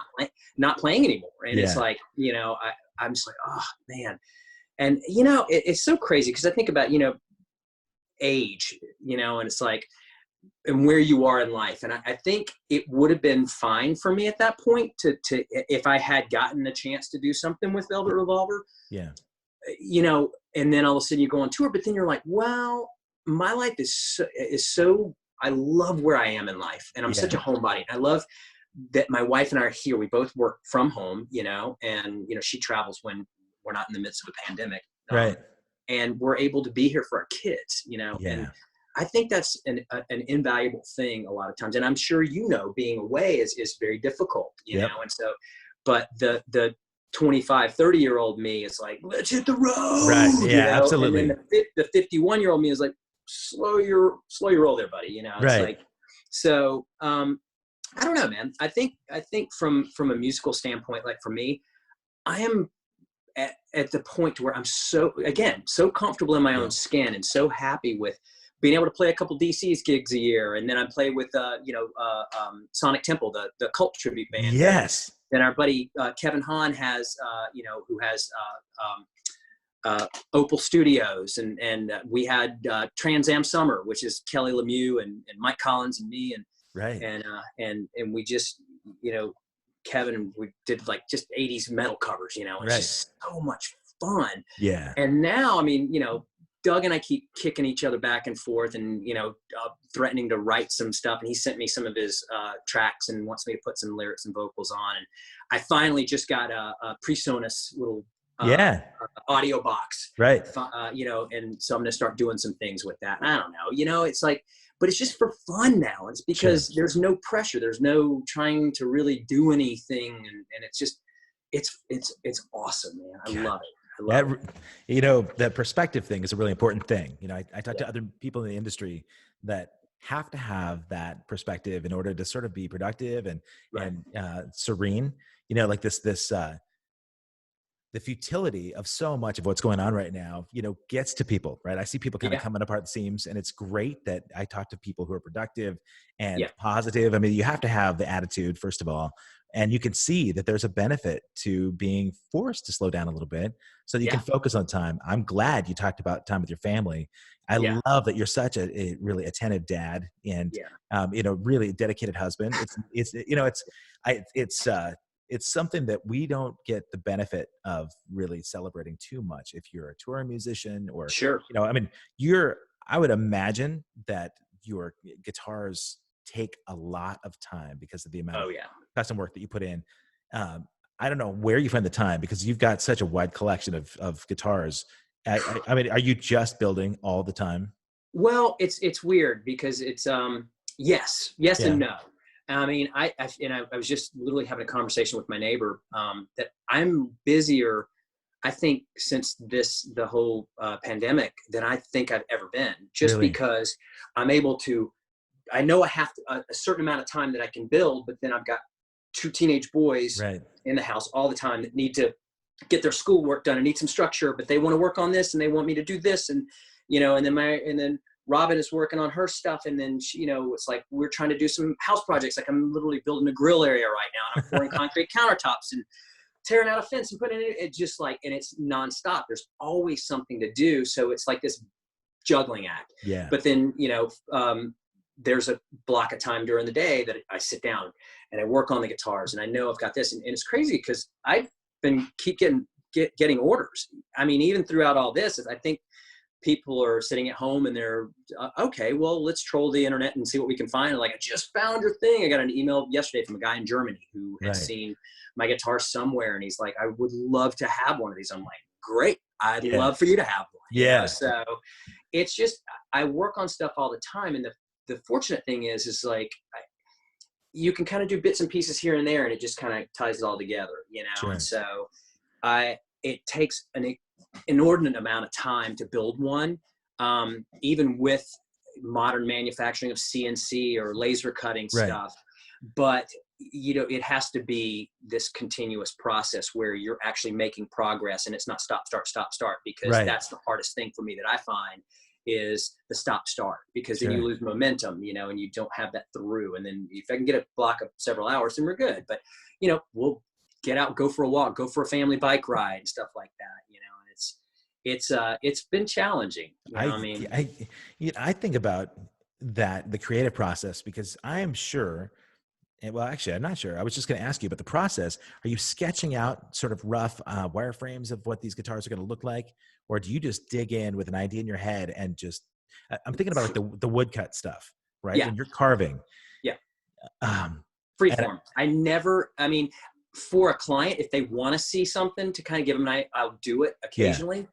For the most part, like I just kind of, it's weird. I read a Michelangelo quote years ago, which I'm like, that makes sense to me. It's like somebody saw him pushing a block of marble up down the street, and they're like, what are you doing? He goes, there's an angel in here and I'm going to let it out. wow. And it's like, that makes perfect sense, because I could see kind of how something was going to get evolved when Really? you're carving it. I know exactly how. Yeah. And if Wow. something goes a little different than you had originally thought you were going to see it come out, then you kind of roll with that. You just go with wherever the material takes you. No kidding. And that's one of the most interesting. It's sort of maddening and satisfying at the same time, because there's if you go to my website, there's a flying V that has a Japanese style dragon carved into it. That's what I was going to share right now. Is it cool? Because I wanted people to see this. I'm actually not on your site, but I'm actually in your Facebook page, because you've got a bunch of detail photos. All right. Yeah. So you able to see this? All right. Yep. Okay. Now I'm going to jump ahead to a couple of these where you can see the detail. This blows my mind. I knew that you made this for the Bees, the Japanese band. Yeah. Okay. Tak Matsumoto actually gave that as a gift to Koshi Inaba, the singer. Wow. Okay. So when I'm looking at something like this piece, is that all one block of wood? Yeah. It is all one piece. The only things that are not part of that original piece are the teeth that are actually made of cow bone, and the gums are made of purple heart wood. The eyes are maple, and they have little LEDs with rubies glued over them. So when you pull the volume knob up, the eyes glow bright red. No way. It's tied into the volumes. Oh yeah. Oh yeah. Look at that. Oh my God. Incredible, man. Thanks, man. I've loved so many different styles of your guitars, but the Dragon V is that's one of my favorites. Yeah, that's incredible. One of my favorites. It's just, that was because I knew generally what it was going to look like from the beginning, because I did a sketch for Tak so that he would know kind of what it was going to be, and then just went to it, and God, it's just crazy. I mean, the amount of hours of carving in that is just ridiculous. Yeah. Okay. So can I even ask? I mean, do you know? Look at that. I would say, I mean, hour wise, I mean, you're talking, if I would sit down and carve for a block of anywhere from 5 hours, and it took me like 3 months. Wow. And I work on it pretty much daily. Wow. That is just incredible, man. Thanks. Is that a pretty heavy guitar? No, super light. Probably like about 7 pounds, super light. What were you using was it mahogany? Yeah, it's mahogany with a mahogany set neck. And I think I had a piece of maple running down the middle of the neck. And so, yeah. I'm going to go back to the neck again. I cannot believe this guitar. And I've been to so many NAMM shows. I'm sad that look at this neck, that dragon tail. That's just amazing. Thanks, man. I'm sad that I never saw your guitars at NAMM, but I've skipped the last year.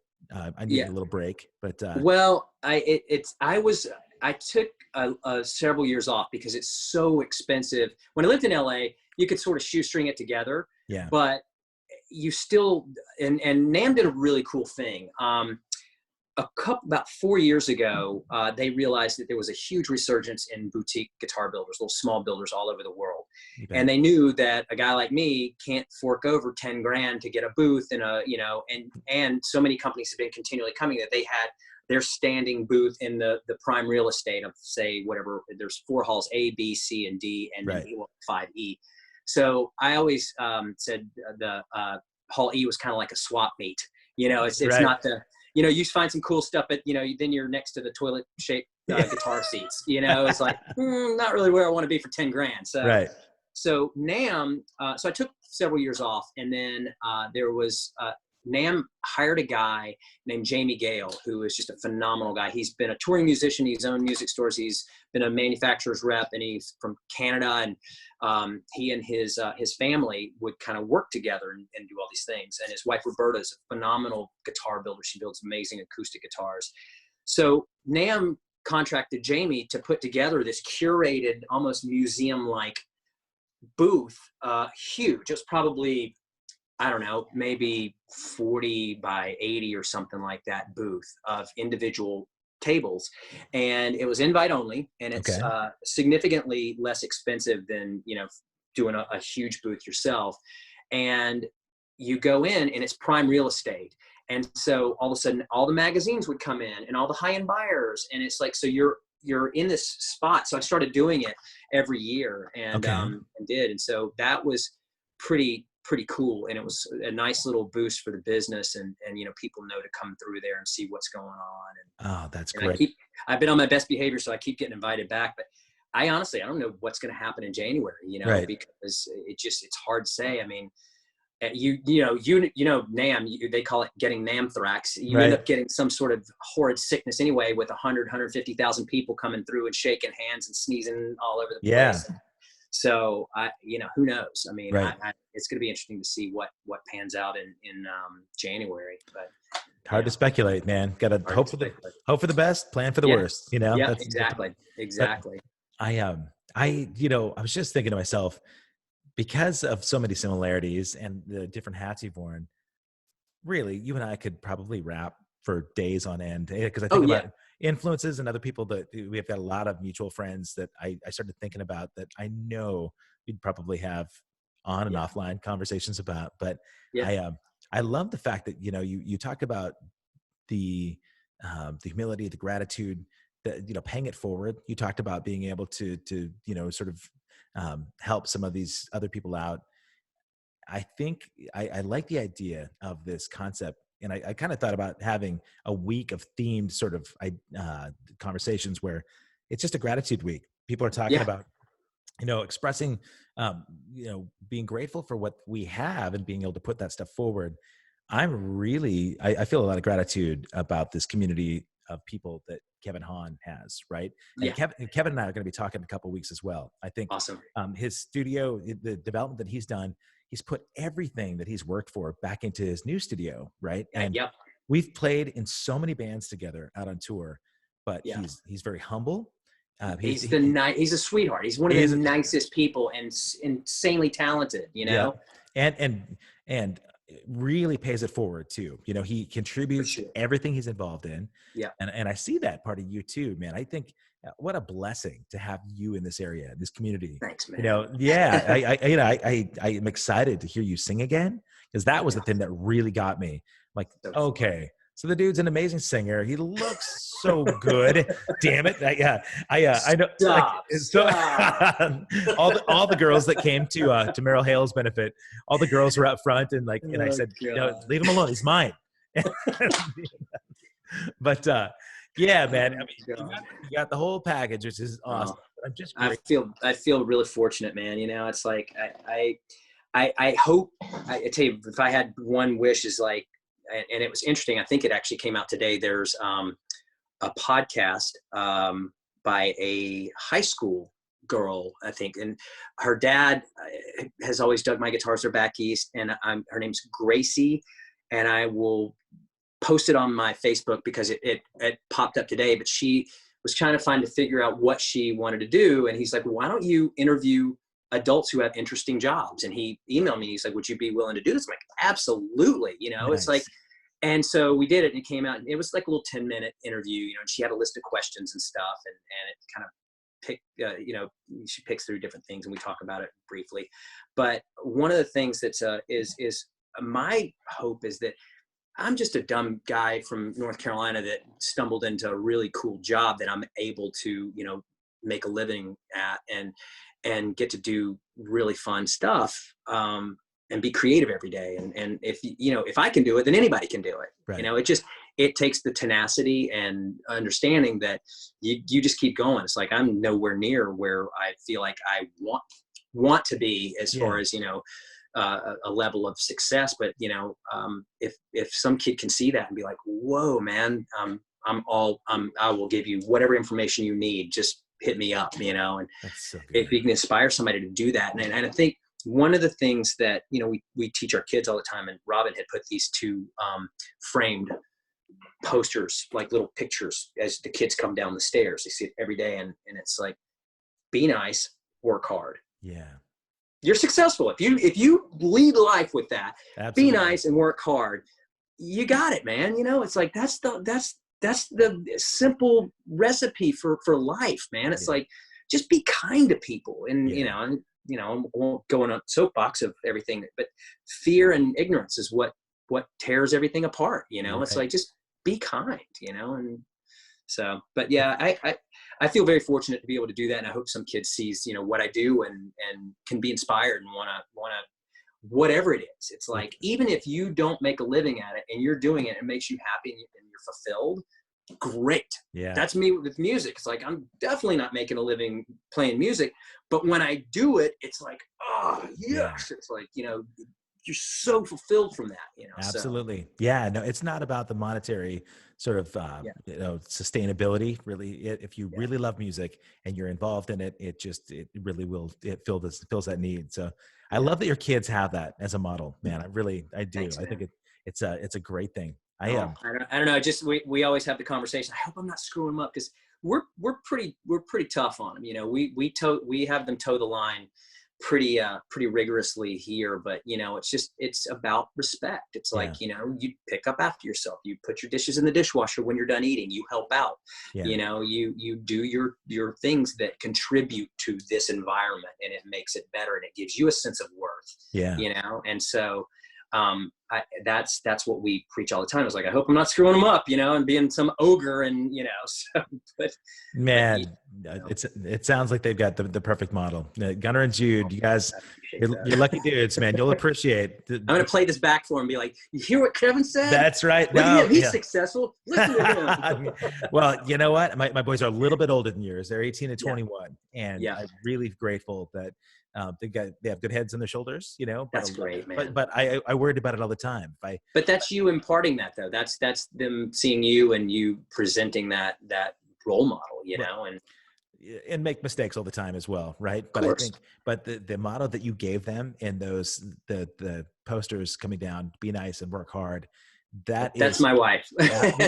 But you know what? I will say it again. I've said it a bunch of times on this podcast. The slogan that I use for my business, you know, is this quote that Jim Carrey gave this commencement speech, you know, to a bunch of business students that said, "The effect you have on others is the greatest form of currency there is."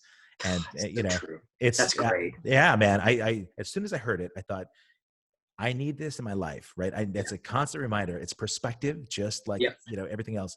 But if I can just remember that and impart that on my kids as well, that, you know, the effect, you know, be a positive influence, and hopefully that inspiration will carry on. And it sounds like it's working well for you. And it's cool, you know, especially it's like, it was one of the things that Slash had said, like his son London has been playing the drums, and it's like, I told him, I was like, Gunnar's been playing the drums, and it's like, he goes, we speak the same language. And I'm like, that is a perfect way to describe it. And there's a different language that now he and I speak, you know, and we're gonna do Highway to Hell.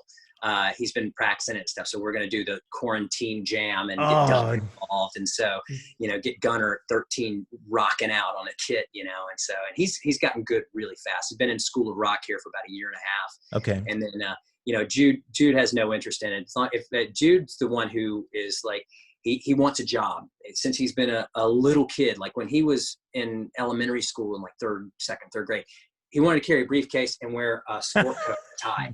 So Robin's like, okay, so we, you know, she goes, but you're going to have your shirt untucked, you're going to wear jeans, and you're going to look cool. So, I kid you not. So, that's great, man. He's the kid who you know, Gunnar's going to be the jam and drummer, and Jude's going to be the captain of industry. So, right. Maybe he'll be in like a record label exec and actually, you know, still be involved in the business. The smart one about it. Right. Yeah. Not the crook. I love it, man. Yeah. We got to get our kids together, even though they're different in age. You know, I would think, you know, that your kids can show mine how to be nice to each other. Well, mine are surprised. but same span in age though, our guys. You know, so it'll be fun, man. I haven't gotten to meet your wife, so it'd be nice to do that. Yeah. You know? No, for sure. Absolutely. I forgot she was going to come to the benefit for Merrill that we did. And when you and I played together, and she's like, what time is it? I said, I think we go on like at 12:30. She goes, oh, I'm out.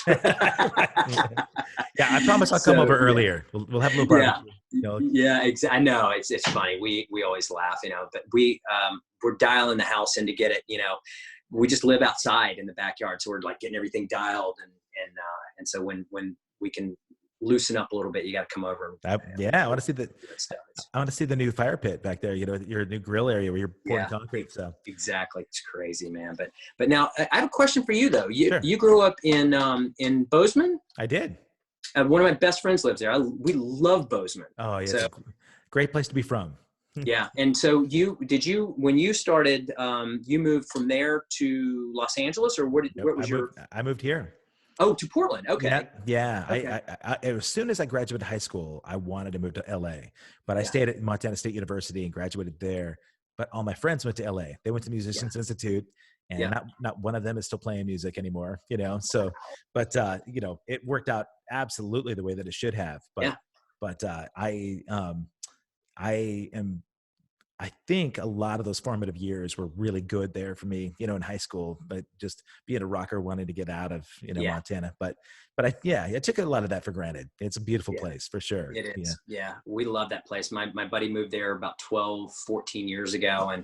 And we visited a couple times and just like, wow, it's incredible. Yeah. You got to bring your McSwain guitars down to Music Villa, talk to Paul Decker there. Oh, nice. Yeah. Cool. Paul is like 5-star guitarist here in Portland that has really been an incredible small business owner, independent business owner that can kind of compete with those big chain stores. And really that's awesome. They focused on clinics and education, a lot of lessons. That's great. They've got, great luthiers there and, Gibson guitars, based there in Bozeman as well. Of course. But I'm fascinated by small business owners that can not only sort of weather the storm, but really be pathfinders. Well, that's a prime example is like you were talking about Joff at 5-star, we were talking about it and I had no idea. We talked about going over there, and finally I went over several months ago and I was just blown away. I'm like, this is impressive, man. Really? You see that he's doing it right. I mean, he's just such a great guy and has just kicking ass with this store. I haven't talked to him in a bit, and I know you said you were talking to him yesterday. I hope he's doing okay. And he's with all this. Yep, he's great. They had done some curbside service. They're opening again this weekend. Good. Oh, good. And I, so again, I have to give a shout out to 5-Star Guitars right there. Yeah. It's easy for me to promote something like that. I mean, that organization, he's done so much where they do showcases for students to get them out playing. Your son, you talked about your Gunnar being in School of Rock. Yeah. 5-Star has been one of those stores that focuses on getting these kids out in front of people and performing because they can practice and get their chops together all day long. But if they don't have the experience of playing, the real deal experience, I mean, man, it was my freshman or sophomore year in college. It was, 18, 19 years old before I ever played my very first gig. Really? Oh yeah. In college, it just was not a thing that you did. Sure. And so Gunnar, his first gig was at Doug Fir with School of Rock. Nice. And I was joking because the Sonic Temple band, the cult cover tribute band that we're playing, we had played with Motor Breath, the Metallica. Right. And I told Gunnar, you little jerk, you guys had 5 times more people than we had. It's the first gig. Oh my God. I'm surprised that you guys didn't pack that place out. I mean, No, it was packed. It was cool. It was packed, but I was laughing all makes the him feel good. uncles and moms and dads and grandparents and everybody's just on a Saturday afternoon at Doug Fir. It was packed. Right. Hey, don't get used to this, kid. You got to pay your dues. Oh man, I'm there. That has definitely been me and my son Caleb. His first gigs, he's making money, and I said, look.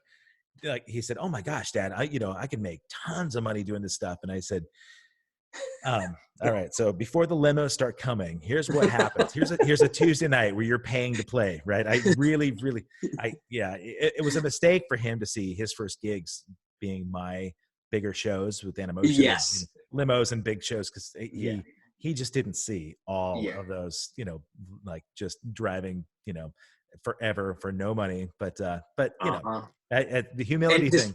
Is he a drummer? He's a wicked drummer. Yeah, Oh, that's cool. he kind of took about the last year off. He's got a couple of hip hop records out now. He's a rapper, Yeah. and Oh, no kidding. so Neil Peart is God to him, right? So Cool, he wanted to be in Rush, and since that didn't happen, he just found his voice, you know, in rap and hip hop, and so that's awesome. But having that's a really interesting starting level, and then to go that's Right. really cool. That's really cool.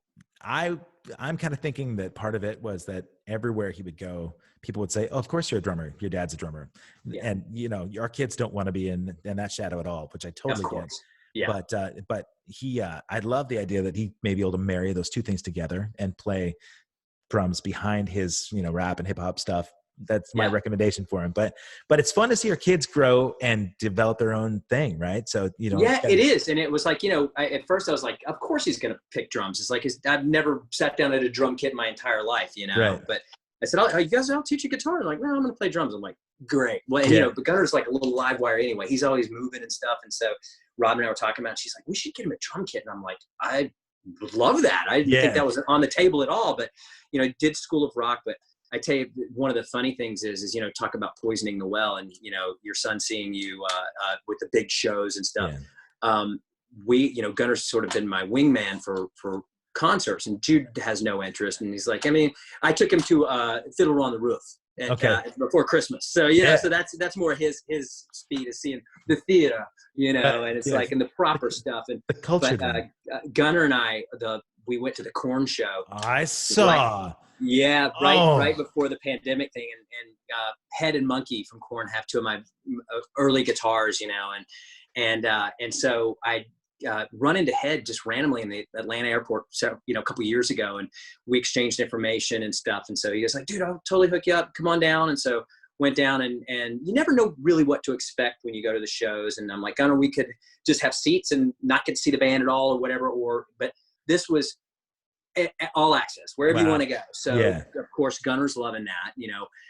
Ray Luzier is just such a good dude, and so he's like, okay, you guys, you know, heads like, go watch it from all different areas of the arena and figure it out, and then come back up to the stage for the finale. And then Ray's like, I want you to come up and watch from the drum riser. And I thought it was like going to be a big area, like where a bunch of people were hanging out. Oh no, like we went up, and he goes, come on, and we're like walking down the little catwalk. It's Ray, his drum tech, me, and Gunner, and the drummer for, was it Bones UK, I think, opened up for them. And he goes, oh, come here, and I filmed it, and Gunner goes, and you see the lights go up and the explosion go off, and it's just like mind blown, you know. So let's go ahead and share a little bit of that right now, shall we? Let's. All right, here we've got Gunner walking up the stairs, and I don't have the audio going here. Let's see. Here we go.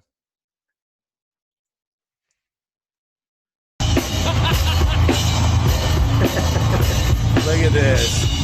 Yeah. Doesn't get any better than that. The confetti cannons. Yeah.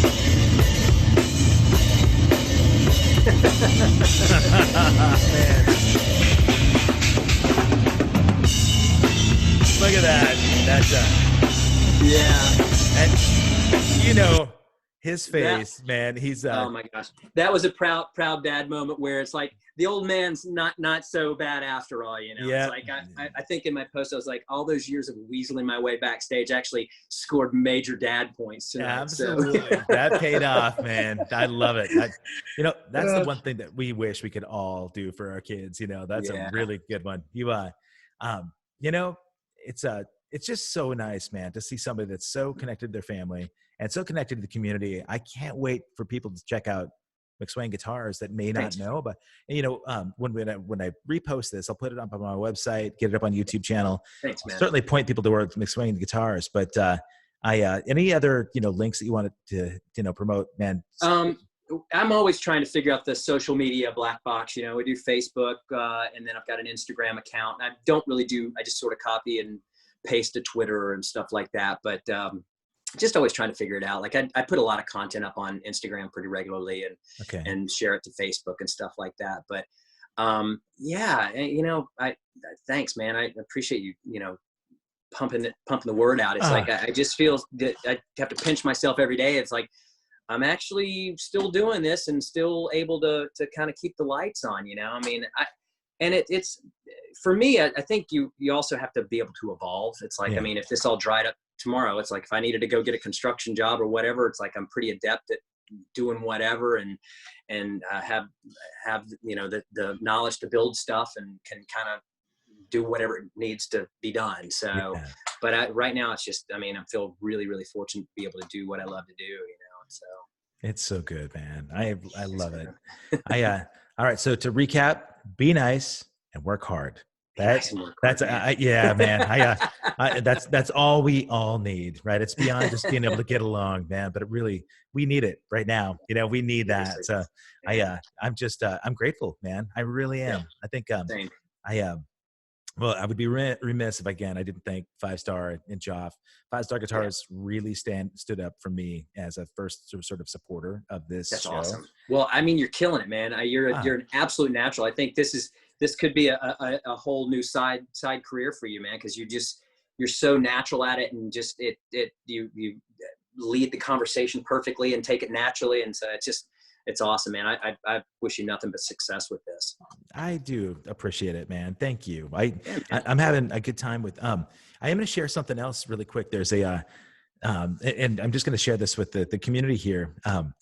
The merch company that we've worked with on tour the last couple of years, Greg Ross and Manic Merch, has been really just working hard to come up with a way to continue to promote the music that we're playing and help with the frontline EMTs and nurses and doctors and all the medical professionals that are working to help COVID-19 victims. And so he's doing this Back to the Basement series, where it's a show where a lot of people from the 80s, Flock of Seagulls and Animotion and Wang Chung and all these bands are getting together. Downtown Julie Brown is a part of it as well. Yeah. So and so he just sent me this teaser, and I was going to share it here on the screen. This is something that they're going to formally announce tomorrow, but he allowed me to kind of tease it a little bit today. Oh, cool. So it's coming up in a few weeks, and it's something that people can all take part of. There are a lot of live performances, some recording things, but it's a really cool way to be able to help support frontline workers, but also get their fix in 80s. So I'm going to share that real quick. That's awesome. Let me share my screen here. All right, Greg, I hope you're cool with me sharing this with everybody.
All right. That's awesome. Oh, man. Yeah, this will be really fun, man. They've done so much good stuff. Like I'm impressed that they're trying to get this together quickly to be able to provide some kind of support and get a lot of our bands that I'm just every one of those bands are people that are close to my heart, So oh yeah, I mean it's like you hear that little playlist right there, and you're like, oh, I remember that. Oh, I remember where I was, Right? Yeah, like, it's so cool. All those bands are bands that we're normally touring with right now, So That's this is awesome, it's like a reunion for me to at least That's get cool. But that community is very similar to what we have right here, and I'm grateful that you're a part of it, man. I am. Thanks, man. So be nice, work hard. Those are the things that I need to get me through my day today. And man, I just can't tell you how proud I am to know you. I love. Well, and right back at you, buddy. Thank you, man. And I seriously, it's like you said, you pick up on somebody's energy, and right away. It's like, so I consider you a very, very good friend, even though we haven't had a chance to spend a ton of time together, but. Yeah. One of these days we'll be jamming again soon. I can't wait, man. And when we do, we'll make sure we announce it here so everybody can be part of it. Exactly. Cool? Thank you, my friend, man. Have a beautiful weekend. And thanks, brother. You too. And stay safe. I seriously, I'm honored that you would ask me to be on, and I'm flattered. Thank you. I'm a fan, my friend. Thanks, so buddy. I can't wait to see some of those guitars in person, Well, anytime. Yeah, after the pandemic. Yep. Well, I'll bring sanitizer and a mask. All right. Perfect. All right, man. Thanks so much. All right, brother. It's really good to see you. You guys have a great weekend. Too, man. Love you, bud. All right. Love you too. Peace. See you.